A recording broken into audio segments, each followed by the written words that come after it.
حضرت عمر فاروق سے ایک روایت بیان کی جاتی ہے کہ آپ کے دور خلافت میں کچھ حضرات نے احادیث کی تدوین کرنی چاہی تو آپ نے سختی سے منع کر دیا، اور جو کچھ لکھا جا چکا تھا اس کو تلف کرا دیا۔ سوال یہ کہ یہ روایت کیا درست ہے؟ میں تو اس روایت کو تو جب تک کہ اس کا کیا وہ ہے صغرا کبرا میں نہیں کہہ سکتا، لیکن ایک بات اصولی اعتبار سے صحیح ہے، خود حضور نے روکا ہے۔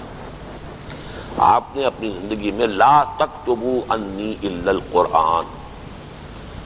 میری طرف سے کوئی شے نہ لکھو سوائے قرآن کے، اور یہ میں سمجھتا ہوں کہ بہت صحیح آپ کا فرمان تھا، اس لیے کہ اس زمانے کا آپ تصور کیجئے، نہ تو یہ سارے پرنٹنگ اور پبلشنگ اور سب چیزوں کو ریکارڈ کرنے کے ذرائع موجود تھے جو آج ہمارے پاس ہیں۔ ہم ان چیزوں پر غور کرتے تو ہمارے سامنے رہتا ہے آج کا ماحول۔ وہ تو زمانہ ایسا تھا کہ اس میں جو بھی تھوڑا بہت لکھنے میں کسی کے پاس آ گیا، کسی کے پاس کپڑا ہے کوئی اس کے اوپر لکھ دیا ہے، کسی کے پاس وہ اونٹ کے شانے کی ہڈی ہے اسکیپولا، وہ بڑا سا ہوتا ہے چوڑا سا، اس کے اوپر لکھا ہوا ہے۔ کاغذ تو ایک جن سے نایاب تھی اس وقت۔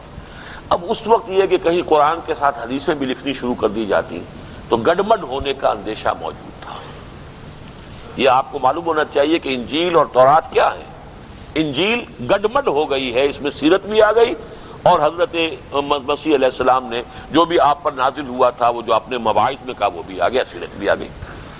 قرآن مجید کو آپ نے بالکل پیور رکھنا چاہا کہ اس میں کوئی اور شے شامل نہ ہونے پائے،